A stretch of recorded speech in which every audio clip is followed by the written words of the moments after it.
Are you aware that in one interview following the press con, BBM mentioned that he was open for reconciliation with the Vice President?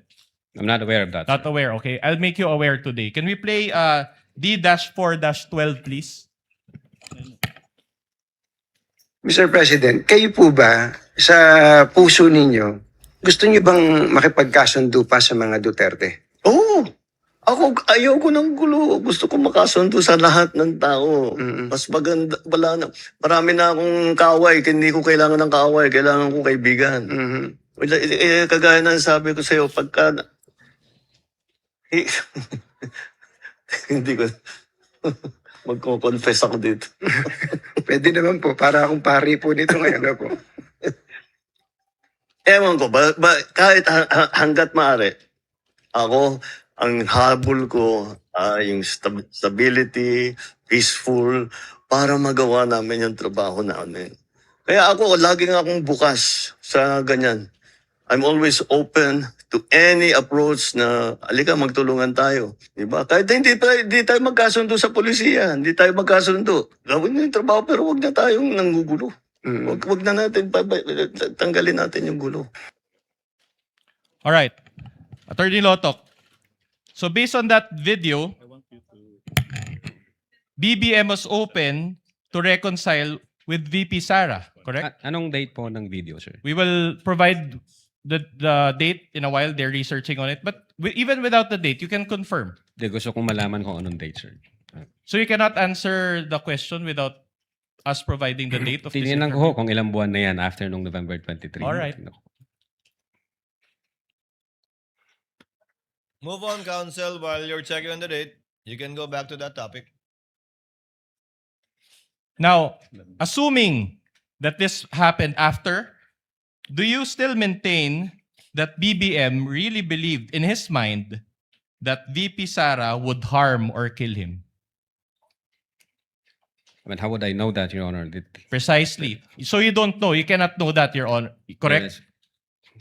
Because you cannot enter the state of mind of the president. Are you admitting that? Unless there is a basis, Your Honor, gaya ng investigation namin sa utterances ni VP na may mga circumstances.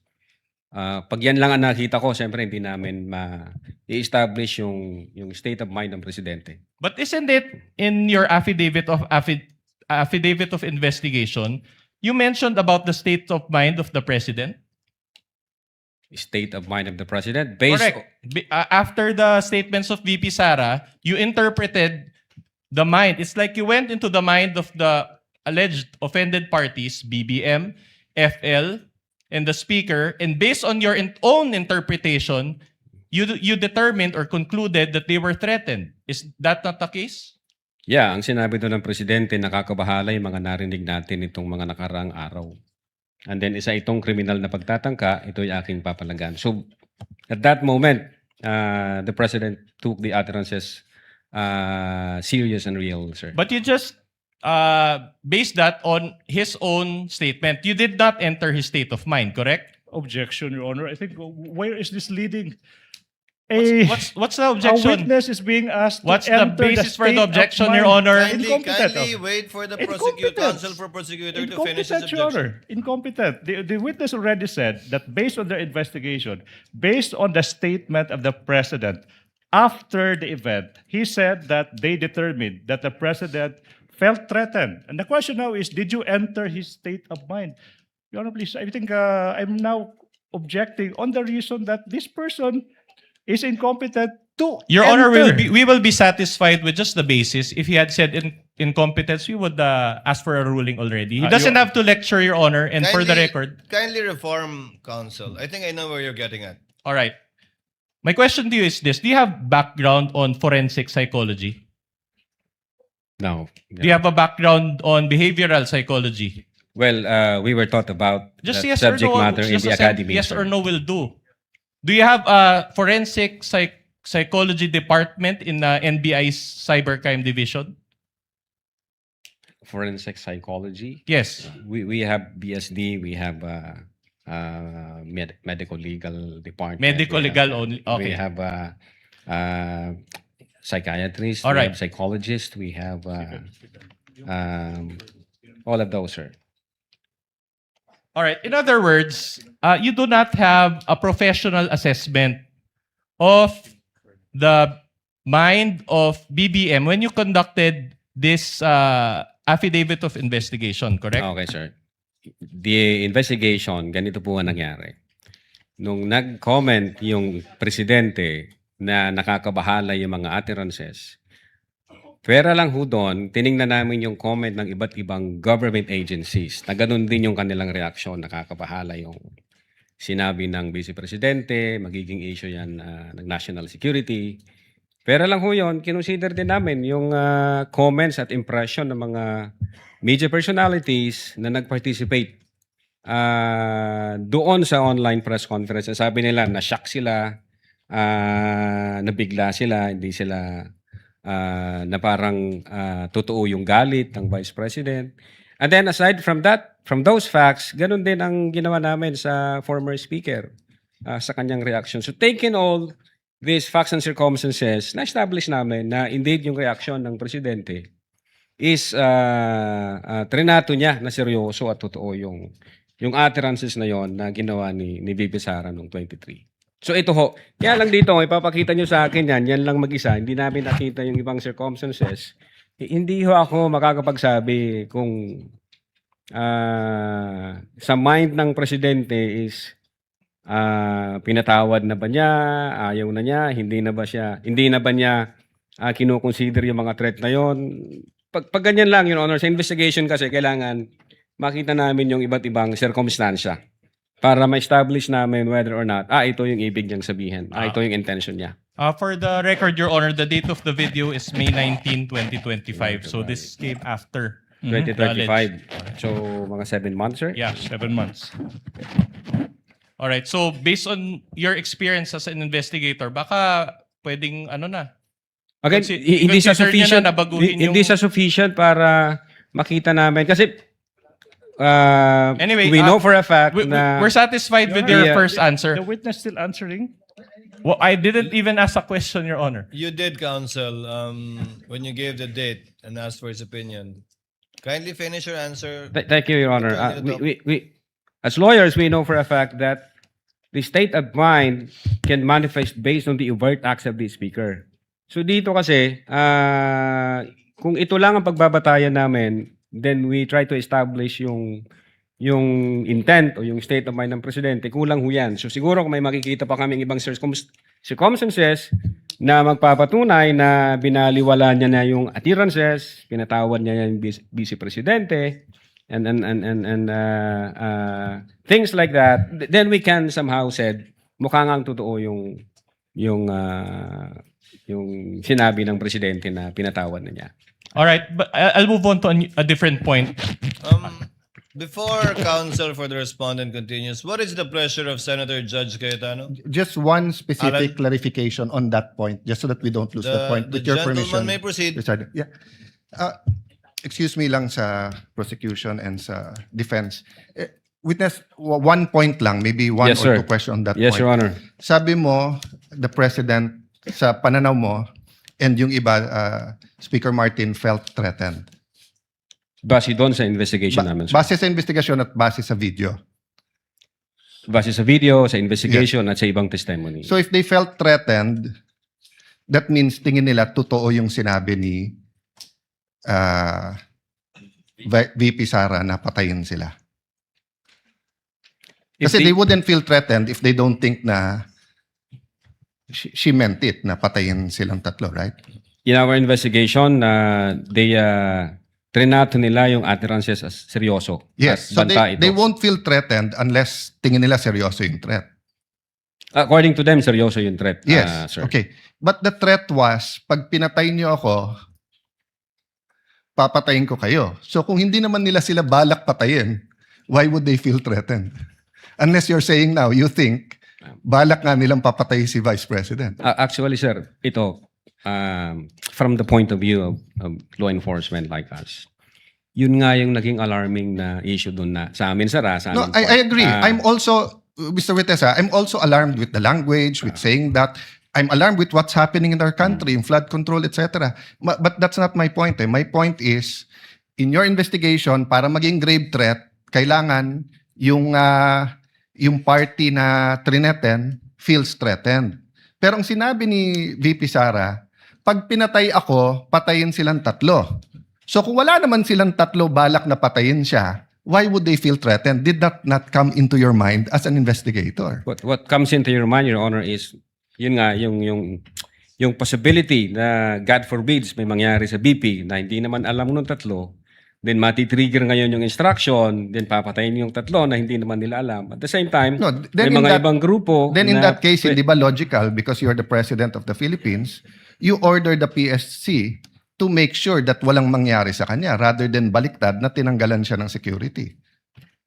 nung I'm just following your logic. I won't Yes, sir. I won't argue. Finish your ano, and I'm satisfied, Mr. President. I'm just trying to figure out nga no how you came about yung grave threats given Yeah. ang sinabi niya kung papatayin ako. So We- finish your answer so that we qualify that grave threats sa term namin as event-based condition na yun nga pag nangyari yung event magti-trigger ngayon yung threat ng Vice President. Now insofar as na-threaten sila yung sinasabi mo po sir na pag namatay si Vice President tsaka papatayin ngayon ng tao na inutusan niya, yung tatlo. Ang isa sa alarming, na very alarming part na nakita namin, yung mga sasakay ho na grupo po eh. Kasi, God forbid, pwedeng mawala ang Vice Presidente but not necessarily sila yung dahilan. Pwedeng namatay siya for one reason or the other. Then, ang impression na ng marami, ang may kasalanan nito, yung tatlo. So, again, magkakalabo-labo na yan. May sasakay na sa issue, thinking na pag pinatay nila yung tatlo, ang sisisihin ngayon yung kampo ni Vice Presidente kasi may attirances na ginawa ang Vice Presidente to that effect. So, yun ho yung sa investigation namin. Now, insofar as pumasok ho yung elements ng grave threats, yeah, we believe na pumasok yung elements ng grave threats kasi nasatisfy ho lahat ng elements ng grave threat based on the revised penal code. I'm assessing your answer, but malayo na malapit yung sagot mo dun sa triggering events ha. Kasi parang logical, di ba? Dahil sinabi niya yon, baka may gumawa. Hindi nga mag-trigger, papatay sa kanya. So para ma-trigger na patayin ang Pangulo, you're saying that VP Sara is asking other people to kill her so that they can kill Marcos. Di sana sinabi na lang niya patayin niyo si Marcos. Sabi mo i-trigger, but anyway, I'm trying to process, but hindi logical yung sinabi mo that event will trigger. Because the event that will trigger the assassination on the tree is the killing of the Vice President. And the Vice President will not tell people, kill me so that you kill them. Precisely, Your Honor. Ang death kasi, for instance, mamatay yung Vice Presidente, it does not necessarily follow na yung tatlo yung nagpapatay base doon sa attirances. Pwede kasing mamatay yung Vice Presidente for one reason or the other. And again, since walang makakalam kung sino ang pumatay dyan, ang impression ng mga tao ngayon, mati-trigger ngayon yung instruction. Pag na-trigger yung instruction, pwede na ngayon sumakay yung iba-ibang grupo thinking na kahit mabulilyaso ang sisisihin dito, ang Vice Presidente. Kasi nga, may attirances na ginawa ang Vice Presidente in public. From the point of view of law enforcement, ang gulo nun, Your Honor, matter of national security po yun. It's a matter of national security, Your Honor. Counsel for the respondent may proceed with his cross.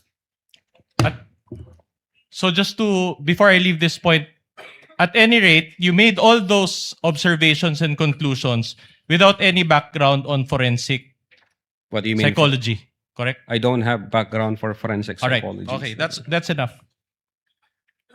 Now, I'll go on to a different point. Let's talk about the context of these statements.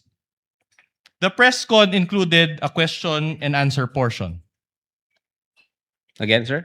The press con included a question and answer portion. Yes, I think so. And the VP Sara statement, which you investigated, was an answer to a question that was asked during the press con. Yes, sir. And in fact, the focus of your investigation was VP Sara's answer, correct? What kind of answer, sir? Answer to the question asked in the press con. Can you tell me the specific questions and the specific answers? You were sir? the one who investigated it and you don't know the statement that you Objection vague. investigated. I will Marami yung object vague. question doon, maraming answers, sir. Saan po Exactly. doon ang tinutukoy? Objection niyo? vague. Sustained. Kindly reform, counsel. All right. In our exhibit D-1-145A, I will read the transcription. This is the transcription also by John Mark Kalilong, dated December 26, 2024. A certain Princess Maui asked, Counsel may approach from both parties to assist the witness. mag-iingat po kayo kasi sa dinami-rami ng pasabog ninyo ngayong gabi, it seems like marami po talaga kayong alam about them dahil sa pagkakasama ninyo sa kanila during the campaign and during the 2022 elections. Baka po mamaya kasi totoo yung mga naririnig namin, I don't know if it's true, na meron daw silang Operation Romanov. And baka bala kayong ubusin ang inyong pamilya dahil hadlang kayo sa kanilang mga balak in the future. So mag-iingat po kayo. My question to you is this. Will you agree that based on this question by one Princess Maui, there was also a threat against VP Sara and her family, namely Operation Romanov? Well, sabi ko nga, narinig ko yung term na Romanov nung binigkas yun ni Mayor Baste noong January during Maisog Rally. Other than that, wala ako kaming validated na about Romanov operation. But you watched this video, correct? So you heard it also during that time. Yan ho yung sabi ni Princess Maui, sir.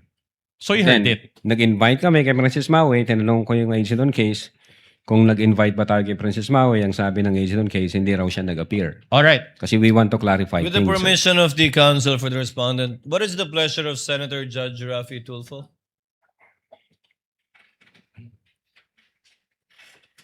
Mr. Presiding Officer, kahapon kasi nabanggit ko yung Romanov and I did mention na para sa akin, nagmula yung salitang Romanov kay Mayor Baste Duterte during a rally yung sa Maisog in Davao. So, ang tanong ko ngayon kay Mr. Witness, matatandaan po ba kung ano yung sinabi ni Mayor Baste Duterte patungkol dun sa Romanov that night? Yes, sir. I will try if Can you I tell remember us? it right. Ang sabi niya, Mr. President, sabi niya, remember what happened to the Romanovs. If I'm not mistaken, sir, parang ang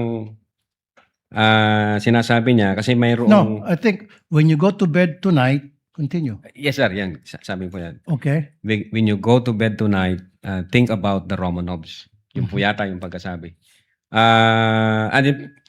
Parang sinasabi niya na baka mangyari sa pamilya niyo yon gaya ng nangyari sa inyo noong 1996. Kung tama yung memory ko, sir. Parang ganun po ang sinasabi ni Mayor Baste. Kaya nga, Mr. Presiding Officer, nagtataka ako na binanggit yan ni Princess Maui doon sa press conference, sa online press conference ni VP Sara, yung Romanov na banta for Sara Duterte when in fact, it was Baste Duterte ang nabitaw ng salita na yon warning sa first family. So, which, Mr. Witness, para sa'yo, saan ba talaga yung Romanov nag-umpisa at sino ba talaga ang dapat mag-ingat doon sa banta na Romanov?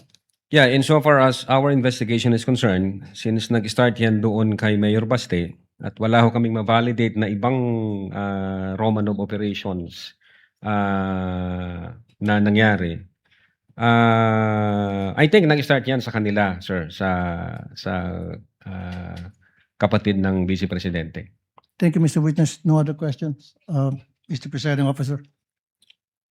Noted, entered into the records, and counsel for the respondent may continue with this cross. All right. So you mentioned that just now that Mayor Baste said, think about the Romanovs, correct? Yan yung statement ni Mayor Baste, sir. But I'm asking Operation Romanov eh. So hindi naman think about the Romanovs. My question to you is this. With the permission of counsel for the respondent, Senator Tulfo seeks recognition again. What is the pleasure of Senator Yeah, Tulfo? I just want to make it clear, Mr. Presiding Officer. na yung threat na yon, yung Romanov na salita, it was used to warn as a threat to the first family. The word Romanov came from the mouth of Mayor Baste Duterte, na para bang binabantaan niya yung first family. You follow me, Mr. Witness? Yes, sir. Tama po yun. Thank Tama you. po yun. Noted. Counsel may proceed. Your Honor, that's my question. Can the witness be allowed to answer that question with a manifestation first before he allows? Kindly repeat the question because even I forgot the question, All right. Counsel. You mentioned that Mayor Baste said that statement, think about the Romanovs, etc. Yes, sir. But he did not mention Operation Romanov. It was Princess Maui who mentioned the word Operation Romanov. And I know you don't have, I personally don't have any knowledge about what Mayor Baste said, and that is not the subject of this case. Let's just stick to the facts of this case. Okay? In the video, it was Princess Maui who said Operation Romanov. All right? Now, will you agree with me that based on that question, there was also a threat against VP Sara and her family? That's the question. According to the question, sir, yes. All right. Now, you mentioned yesterday that you can motu proprio investigate threats against the Vice President. Under the law, sir, yes. All right. My next question is very simple. Did you conduct a separate investigation on Operation Romanov? Well, since ang focus ng operations namin, sir, is cybercrime investigation, I think ang makakasagot niyan yung intelligence service namin, sir. Insofar as the cybercrime division is concerned, ang focus namin, crimes committed by, through, and with the use of information and communication technology. As to the fact whether or not may Operation Romanov, ang makakasagot po niyan either yung intelligence service o yung director ho namin, sir. So insofar as you are concerned, there is no ongoing investigation on Operation Romanov. Again, ang focus ho ng investigation namin doon sa grave threat and then inciting to sedition against the Vice President, insofar as the existence of whether or not may Operation Romanov, siguro makakasagot niyan, sir, yung intelligence service, yung director ho namin. All right. So no. At any rate, are you aware of if the Vice President was the target of unauthorized intelligence or surveillance operations? I'm not aware, sir. All right. With the permission of counsel, Chair will recognize Senator Judge Pangilinan, thereafter Senator Judge Erwin Tulfo. Just one or two quick questions. You may proceed, sir. On the issue of Princess Maui. Opo. And itong investigasyon na sinasabing inimbestigahan ba yung threat against the Vice President. Kung hypothetically dumating si Princess Maui at nagpaliwanag tungkol sa Operation Romanov at sinabi niya ang detalye, Yes, sir. kikilos ba ang Definitely, cybercrime? sir. Definitely. Ano ang gagawin ninyo kung nakuha ninyo yung ganong klaseng impormasyon? We will validate the information first, sir. Ang problema, sabi nga ninyo kanina, hindi nga humarap. Opo, sir. But as in any other case, kung may humarap at pinag-usapan at sinabi ganito yung threat, what is the standard operating procedure of the NBI? We validate first the information, sir. And then pag confirm na, then we will start case build-up, sir. Thank Ano you. dyan? Thank you. Senator Judge Erwin Tulfo. What is your pleasure, sir? Thank you, Mr. Presiding Officer. Just want to direct my question to the witness here. Yes, Your Honor. Yung Romanov plot, well, aside from what Senator Judge Tulfo said, that came from Baste, but I picked it up doon sa video na pinalabas kanina ng defense, Yes, Your Honor. yung Romanov plot versus Sara, according to Princess Maui. Did you take that information seriously or not? Yes, Your Honor. That's the reason why nung marinig namin, o makita namin yung question ni Princess Maui about the Romanov, we conducted an open source investigation. Tinignan ho namin baka meron Ayun nga, ang nakita namin yung January 2024, during Maisog Rally, if I'm not mistaken, na yung the word Romanov, ang nagbigkas ho noon si Mayor Baste, Your Honor. All right. So, yung statement ni Princess Maui sa video, how do you rate that info? Sa inyo po sa NBI, sa mga intelligence agencies, yung mga informations po ninyo, may rating. Tama po ba? Correct me if I'm wrong here, Mr. Witness. For example, pag yung information po ninyo, pag yung information po na natanggap ninyo ay may mga rating po. A1, completely reliable. A2, completely reliable information, probably true. B1, usually reliable source, information confirmed. B2, usually reliable, information probably true, but needs validation. C1, fairly reliable source, information confirmed. C2, fairly reliable source, information needs validation. D to F, source is doubtful, unreliable, or reliability cannot be assessed.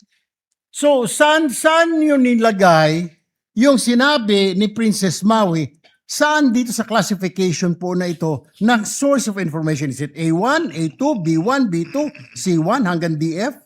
Saan po? Kasi po ngayon, sir, napakarami na po mga impormasyon ng mga fake news. Opo, sir. Sir, kung pwede na pong sumagot. Go sir. ahead po. Go ahead. Sir, yung una po namin ginawa, we try to invite Princess Maui to shed light doon sa sinasabi nilang Romanov. Since hindi ho nag-appear si Princess Maui, wala ho kaming basis. So, classify muna namin ito na non-validated information. Naghanap kami sa open source. Yun nga, ang nakita namin, ang unang nagbigkas niyan, si Mayor Baste. So, medyo nakita namin, teka muna, parang baliktad yata ang sitwasyon. Kung kay Mayor Baste nagsimula ang Romanov, bakit dito ito yung tinatanong ni Princess Maui sa Vice Presidente? So, medyo it doesn't make sense, sir.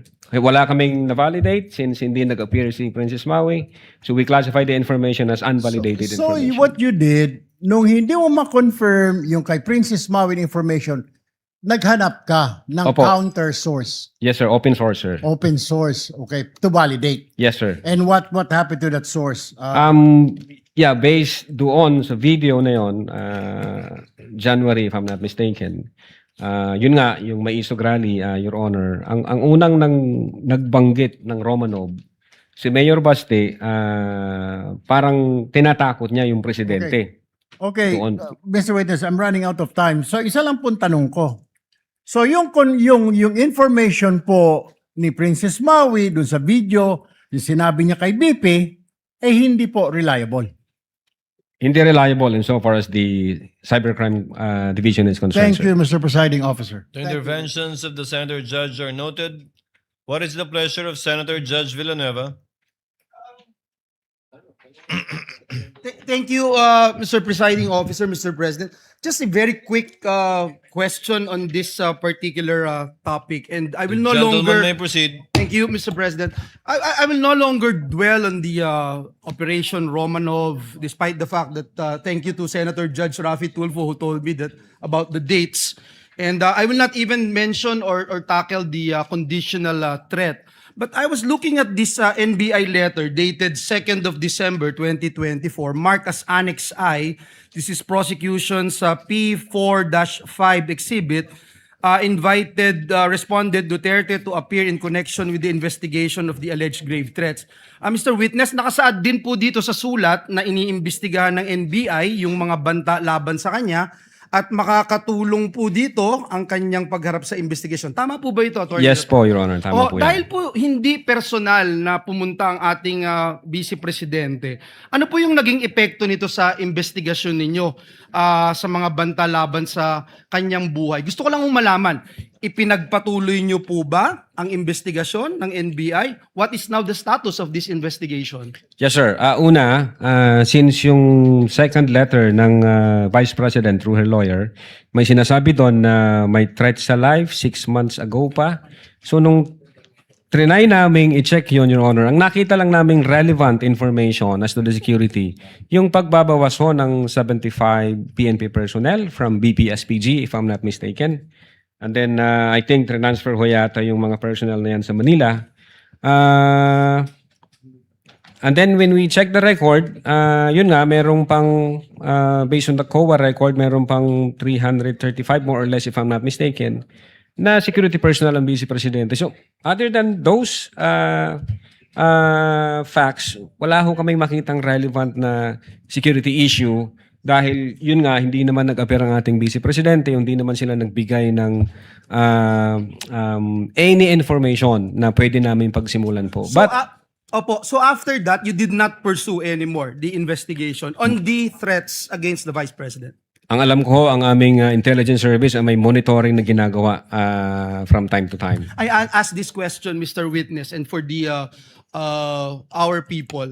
Kasi ang hindi na po yung Operation Romanov, hindi na po itong conditional threat. Kung hindi, ito ba ay nabigyan ng accorded the same level of attention dun sa mga threats na inyong nakukuha gaya ng binabanggit natin na threat di umano ng ating Vice Presidente? Kasi ang tanong, hindi rin naman po nagpunta sa inyo ang Pangulo o ang Speaker of the House, and yet you pursued your investigation. So in that way, paano nyo may explain ito, Attorney Lotok, Yes. na ginawa nyo talaga yung lahat ng inyong magagawa para imbestigahan din yung threat laban sa pangalawang Pangulo? Opo, Your Honor. Magkaiba po siya. Yung grave threats na inatter ng Vice President against the President, apparent po siya, Your Honor. Nakita po namin. Nasa video, in-authenticate namin yung video, nag-testify yung mga may personal knowledge na in fact sinabi niya yon.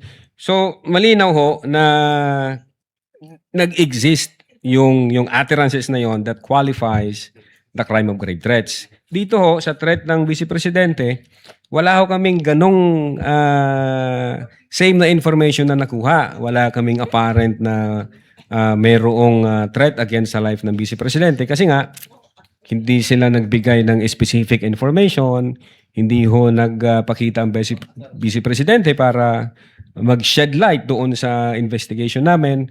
So, hindi ho namin siya makita na parehas. Magkaiba po yun. Ang sa Presidente, apparent siya. So, definitely under the law, ang NBI can motu proprio undertake an investigation. Dito sa Vice Presidente, allegation siya.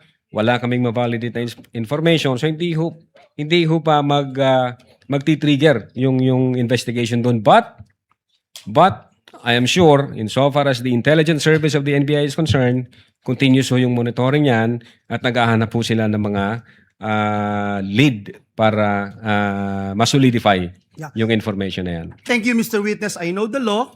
Presidente, Vice Presidente, Speaker, pwede nyong tignan at imbestigahan yan. But I feel na importanteng maipakita natin sa taong bayan that same level of attention ang ibinigay po natin. At we also, if we need to walk the extra mile of investigating, we have to do it in the name of fairness. So, yun lang Opo. po yung nakita ko, and siguro yung sinasabi nyo nga po, hindi sumapat yung inyong mga nakalap na mga impormasyon, whether the information ay kulang or hindi kayo nagkaroon ng access sa mga information na to, kaya po hindi nagtuloy. Opo, Your Honor. That is insofar as the Cybercrime Division is concerned. Thank you. Thank you very much. Thank Thank you, you Mr. What President. is the pleasure of Senator Judge Lacson? Thank you, Senator Judge Villanueva. I just want to pursue the point raised by Senator Judge Rapi Tulfo and the The others. gentleman may proceed and he has 2 minutes. I don't know about the other senator judges, pero until today, when Senator Judge Rapi Tulfo clarified Opo. na yung palang Oplan Romanov, a threat against the first family. Yes, sir. Ang impression ko since last week, nung pag-uusapan natin yung Oplan Romanov, a threat ito against the Vice President. And since sabi nyo, part ng investigation ninyo, open source, di ba? Yes, sir. Opo. Yung bang speech ni Mayor Baste Duterte sa Maisog, naging part ba ng open source nyo yun?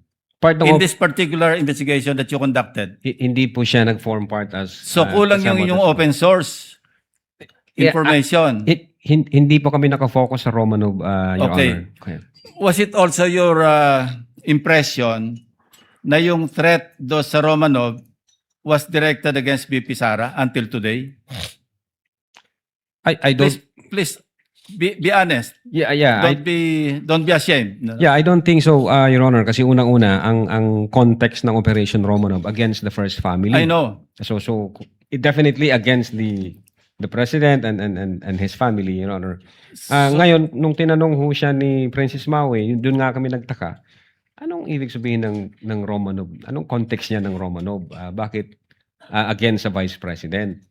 Hindi naman sila yung first family. So, yun yung reason po, Your Honor, kung bakit we try to invite Princess Maui na shed us some light para makita namin ano bang ibig mong sabihin doon. Ano ba yung pwede namin i-validate na information para makapag-case build-up kami pag meron. Yes. So bakit hindi naging part ng investigation nyo do sa threat against the life of the president and the first lady? Kasi family yung binabanggit ni Mayor Basten, di ba? Hindi kasama yung si Speaker Romualdez, hindi kasama yung Chief Justice. Opo. Di ba? Yes, sir. Pero threat against the family, the first family, Yes, sir. as mentioned by Senator Judge Rafi Tulfo. Yes, Your Honor. So, ang sabi mo, hindi naging part ng investigation nyo do sa inyong investigation report or sa affidavit of investigation, yung open source ng maisug. Hindi po siya Speech. nakasama. sir. Bakit hindi napasama? Open source din yun eh. That could reinforce yung inyong theory o yung conclusion nyo na meron talagang serious threat against The first family. the president and the others. Bakit hindi nyo ginawang part do sa affidavit of investigation unless pareho tayo na impression na until today, ang alam natin sa Romanov, threat against VP Sara. Yun ang impression ko since last week. Ha? Yun ho By the yung, way. yun po yung impression namin nung hindi pa namin nakikita That's sa exactly open my source. question, Attorney Lotok. So ngayon nyo rin lang na-realize na yung palang Oplan Romanov, threat pala sa first family. First family. Opo, Your Honor. Oh, thank you. Noted, entered into the records. I would have Presiding recognized Officer. Senator go first, but since you're there already, Senator Judge Alan It's Cayetano, just a you may proceed, sir. manifestation and point of information. As Senator Judge Lacson said, no, it's for each judge to appreciate. But let me put context, no. I'm not close to VP Sara. I'm not close to Mayor Baste. Ang kasama ko sa Congress si former Deputy Speaker Pulong. But in the last 4 years, I think I've seen him twice or thrice. Yes, Your Honor. Okay. But my reading nung sinabi ni Mayor Baste is pag natulog ka sa gabi, remember the Romanovs. So we have to look at our history. The Romanovs were evicted via a revolution. Diba? So, Mayor Baste was doing a parallel ng 1986 na paalis yung mga Marcoses via revolution. But unlike the Romanovs, the Marcoses were given asylum or whatever you call it in Hawaii, and over time, nakabalik until the president became president. Ang Romanovs, inubos sila para nga hindi makabalik. Now, if Mayor Baste was making Romanovs uubusin kayong Marcos, di dapat na-offend si Senator Judge Amy Marcos because she's a Marcos. No? So, secondly, if he made that threat, so if he was saying, may Oplan mo, Romanov or Romanov kayo, I'm sure the PNP or the Presidential Security Command, the National Council, would have filed a case against Baste. So I just want, it's fair that you mentioned him, it's fair sa investigation mo, but I don't think we should draw a conclusion here that Mayor Baste was threatening the first family because remember, there's a thin line between a warning and a threat. So pag sinabi ko sa iyo ngayon, witness, pareho tayong abogado, kompanyero, pareho tayong taga-Ateneo, mag-ingat ka sa sasabihin mo. That could be a fair warning. That could be not a threat, di ba? But kapag ka may threat talaga na pinarating ko sa iyo, pag hindi ko gusto ano mo, kakasuhan kita, that could be a illegal threat, di ba? Pero pwedeng warning. So I just want that on the record, Mr. Presiding Officer, Mr. Senate President, because everyone's watching, and in the same manner, we have to be fair to the first family. We have to be fair also to Mayor Baste and to the Dutertes, that rather than draw a conclusion that there was an actual. So the Counsel for Defense was making a distinction, mentioning Romanov and Oplan Romanov are two different things. It may be the same, it may be different thing. For all we know, narinig ni Mayor Baste na sila Iro Romanov, kaya binanggit niya pabalik. We don't know. I don't know.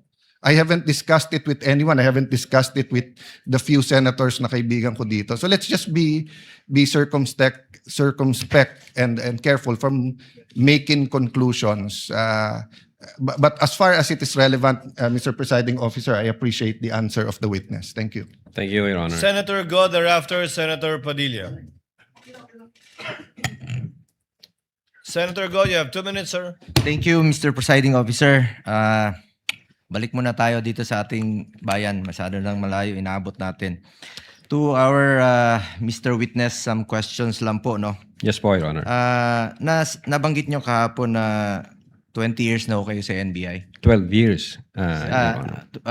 Be specific, anong year po nakapasok? 2014, Your Honor. Nagsimula po ako from the NBI Academy. 2014? 2014. 12 years na po, Your Honor. Hindi 20 years. Hindi 20 years, Your Honor. 12, Your Honor. 12 years. So, kailan ho kayo nag-head ng cybercrime? February 2023, Your Honor. February of 2023. Maupay na adlaw pala. Maupay po nga adlaw gyapon, sir. And to our prosecutor. Maayong hapon, sir. Maayong hapon. Maupay na kulop. Maupay man.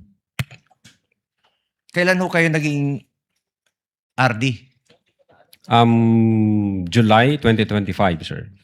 July 2025. So, naging cybercrime head kayo February of 2023. 3, sir. Before that, saan ho kayo na-assign? Chief ng Digital Forensics, sir, 2022. 2020. Anyway.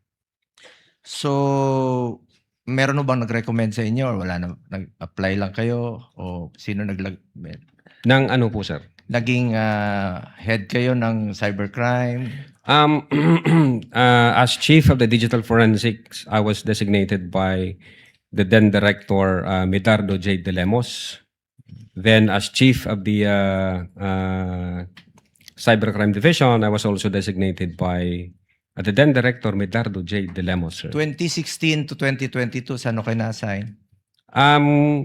2016, I think anti-organized crime and transnational crime. Up to 2020. AOTCD, yun, Your Honor. Then 2018, nasa cybercrime division na po ako. So hindi po kayo head doon? Hindi pa, as an investigation agent po noong 2018, sir. Anyway, nabanggit niyo po kanina about sworn affidavit. And then nabanggit niyo about journalists, no, na part nung press conference. Tama ho ba? Yes, sir. Marami sila, di ba? Marami Opo. nabanggit sa Yes, Your mga Honor. nakarang araw, including last week, di ba? Bakit ho ba, ba't hindi nyo kinuha bakit po hindi kinuha ang sariling sworn affidavit ng mga journalists na personal na naroon po sa press conference? Sa halip ay affidavits po ng agents na naglalaman po ng inyong summary ng mga sinabi po ninyo. Bakit hindi nyo pinursige yung mga affidavits ng mga nandoon sa... Yes, Your Honor. Nung nag-appear po yung mga media personalities na nag-participate nung online press conference at the November 23, 2024, may kasama ho silang lawyer, and then we want to them to execute an affidavit. Ang advice sa kanila ng lawyer, hindi na raw. Pwede lang sila mag-participate ng interview. Pwede sila mag-sign sa minutes at meeting. So hindi na po namin pinilit. So wala hong journalists or mga vloggers na kasama po doon sa sworn affidavit? Wala ho. Sa inyo lang, purely puro po ito sa NBI, magaling sir. sa NBI lang po. Yes, sir. Kasi ayaw po ng lawyer nila na mag-execute sila ng affidavit. Okay. Pero may kasama po silang lawyer doon, sir. Yung mga detalye pong nakasaad sa inyong affidavit tungkol sa naganap na press conference, galing ho ba ito sa personal knowledge ng mga agents o batay po sa sinabi ng mga journalists na nakausap po ng agents pagkatapos? Yes, Your Honor. Q&A yung mode nung interview at nag-reflect ho yan doon sa minutes of meeting, and then nag-execute ng affidavit yung nag-interview na agent. So magkasama ho yung mga dokumento na yun, sir. Mako-consider mo ba ito na second-hand account? Paano nyo masigurong naging actual ho yung pag-interpret ninyo sa mga sinabi?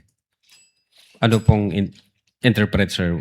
I mean, kung batay po ito sa second-hand account, paano nyo masisiguro na sakto, walang naidagdag, o hindi na misinterpret sa pagitan ng aktual na sinabi ng mga journalists at mga nakasulat sa inyong affidavit? Yes, Your Honor. That's the reason why inauthenticate namin yung video mula simula hanggang sa matapos para hindi kami mawala sa tunay na nangyari. That's the reason why transcribe din ng ating agent on case kung ano laman ng video, kung ano yung naging tanungan doon, para hindi ko kami mawala sa investigasyon namin. And in fact, Your Honor, when we try to establish whether or not nag-utter ba talaga ang Vice Presidente na may kinausap na siyang tao para pumatay sa tatlo, na confirm namin ito nung November 26 video kasi ni-reiterate ng Vice Presidente, inadmit niya, instead na sinabi niyang hindi ko sinabi yon, sinabi niya nung November 26 na video na indeed may kinausap na siyang tao para pumatay doon sa tatlo. So, nabuo yung aming investigation na sa ang tawag po namin doon is admission against interest doon po sa ginawa ni Vice President during the November 26, 2024, sir. Anyway, last question na lang po on sedition. No? How do you reconcile the fact that the Vice President discouraged her supporters from going to the streets with a claim of inciting to sedition?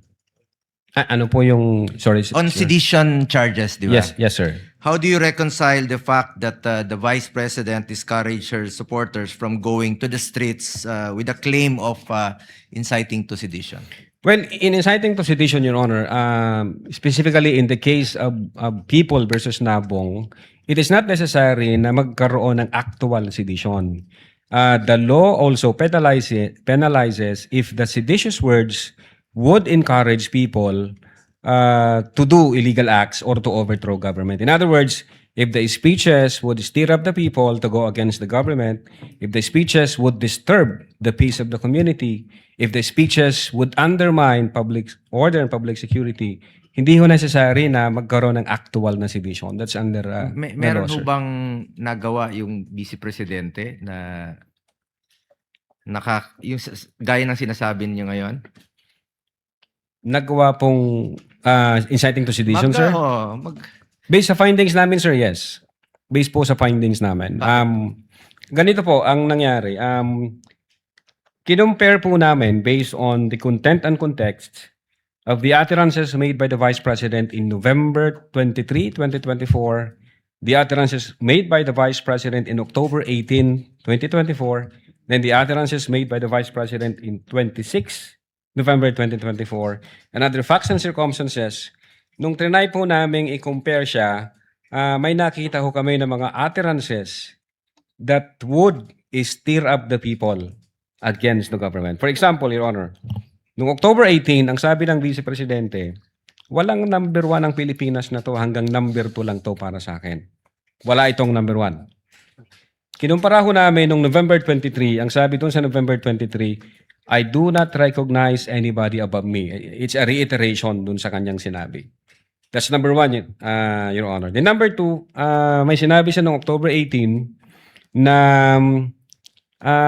anong magagawa ko, hindi marunong maging presidente yung nakaupo. Kasalanan ko ba yun? And then, November 23, kinumpara namin yon. Ang sabi niya doon, this country will go to hell because the person na nakaupo is hindi marunong maging presidente and who is a liar. So nakita namin yung pattern saka consistent na utterances. Then tinignan namin yung pangatlong line, ang sabi niya doon, alam ko si BBM may 5 impeachable offense, pero papasa ba dyan sa House? Siyempre hindi. Then pagdating sa November 23, sinabi naman niya doon na the President is lying through his teeth, para makuha lang niya yung boto ng mga tao. Tapos minura niya sila, PI ka, BBM, Lisa Marcos, and former Speaker of the House. So, tiningnan namin, sino ba yung nagsasalita? Kung ang nagsasalita, Your Honor, is yung ikalawa sa pinakamataas na posisyon in public at yun yung kanyang utterances, definitely, Your Honor, there is a tendency to stir up the people against lawful government. Kindly wind up, Against the Senator Go. government. No more question, Mr. Presiding Officer. Thank you, Salamat Senator po. Judge Salamat. Go. Senator Judge Padilla intimated to the presiding officer that he will defer his questions to a later time.